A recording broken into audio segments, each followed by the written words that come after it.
If you own Alton Towers, which rides would you keep and which rides would you ditch? Well, that's what we're looking at today as we head towards making our massive UK theme park draw-in rides and roller coasters and attractions just from UK theme parks. Today our attention turns to Alton Towers, and it's an interesting one because they have a host of great attractions, particularly in the roller coaster department.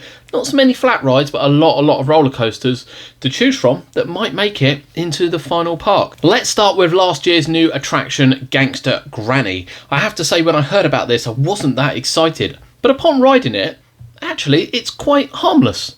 I think it fits well in the park, and I think it's taken up a space that really hasn't been utilised very well over the last few years with bouncy castles and cafes. So Gangsta Granny, I'm going to keep it. Now, we're not going to go through the whole of the CBeebies Land attractions. There's quite a lot in there, and to be honest, CBeebies as a whole, I'm not a massive fan of the area, really, from the way it was rethemed from the farm, to be honest with you.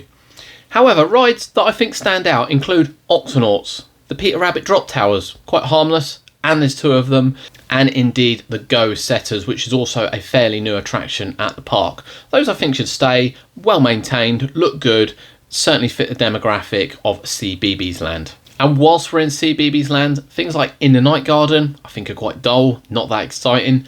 That's going to be ditched. Also in CBeebies Land, we do want to keep Postman Pat, a retheme of the old tractor ride, using the old track with new cars. I think it fits the park really well. Now then, as we move back up to Gangsta Granny area and the world of David Walliams, there's a couple of other rides in there as well, rides and attractions. We don't know whether the Twister is staying. If it is staying, it is something I would definitely keep. I actually think it fits that area really well. Would need a little bit of a retheme, but I think fits the ride area really well. Bottom Burp, it's got to go. It's got to go. We've got bounce hoppers, frog hoppers down in CBeebies Land. There's absolutely no need for this one to just keep travelling around the park and ending up back in the same place. Just ditch it. Let's get rid of it.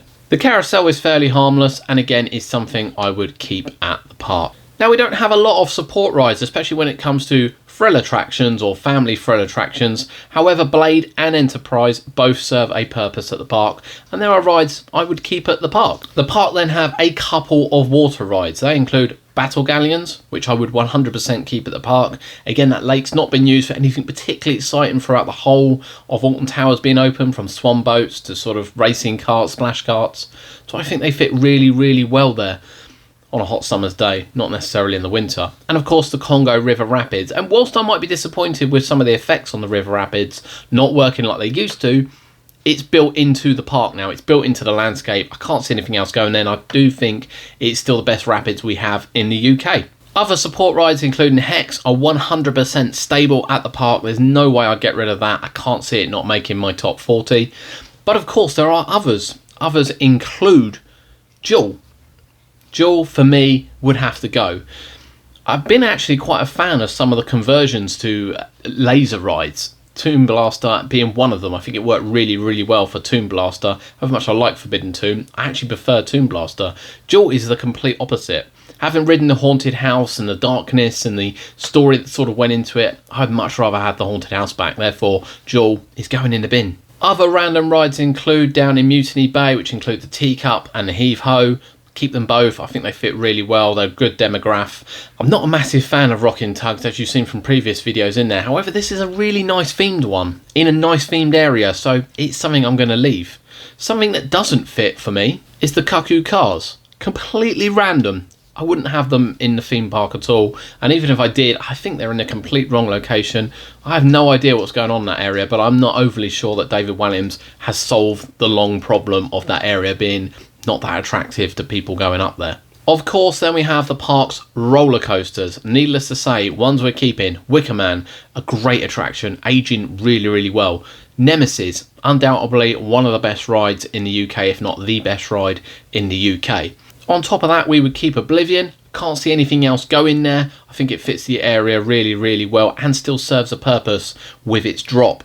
On top of that, Runaway Mine Train, again fits the area nicely. Whilst we'd like to see a little bit of a retheme or a little bit of an extension to the theme on it, I think it works really well at the park, as does 13, one of my favourite family roller coasters in the UK. That then leads us to the other three roller coasters. I'm going to tell you now ahead, we've been in the lot. Spinball Whizzer has no place at the park, and I say that from a point that the location in which it's in, the queues in which it gets, it just doesn't serve a purpose all out on its own, realistically completely unthemed from the rest of the park. For me, Spinball Whizzer needs to be ditched. That then goes with Rita as well. I'm really sorry, I don't have a lot of love for Rita. I don't understand it. I think it just clutters the area rather than gracefully sort of flies above it. It might be a good launch, but I find the rest of it really quite dull, with no height and no massive pace. For me, Rita goes in the bin. And then it comes to our final attraction, which is Galactica. I have to say, even as air, I think it didn't age that well, to be honest with you. The feeling of flying is really, really cool. And of course, it was the world's first flying roller coaster, certainly from B&M. I know people may argue with the Vekoma ones. And I think, again, back in the day, it really served a purpose for the park. But these days, it doesn't. It's not that thrilling. It's not that interesting. And I just feel that, there's enough space there that the park could actually do something with this ride, change this ride up a bit, invest some money, maybe change the layout without completely destroying it.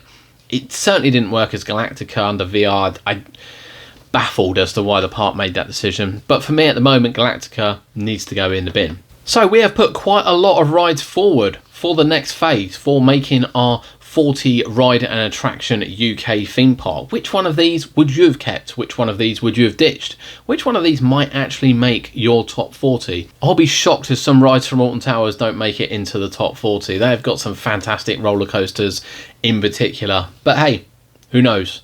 Thanks for joining us here on UK Theme Parks. We'll be back next time with Legoland Windsor.